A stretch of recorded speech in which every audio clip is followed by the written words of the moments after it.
pasa es que la historia es muy larga, si quieres te la cuento un poco mejor adentro. Sí, Me está pillando un poco. esa va para las tomas falsas. Ya.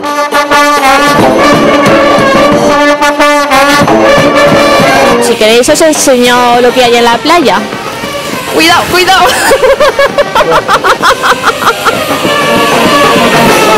¿Y han estado también en Aragón? Varias veces. ¿Y qué es lo que más os ha gustado? A ver. La Sagrada Familia. Oh, ça c'était... Mais non, tu es à Barcelone. Os voy a poner música de Michael Field.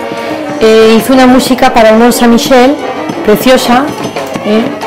Y el Mont Saint-Michel... La barra espacial. Vale, empezamos.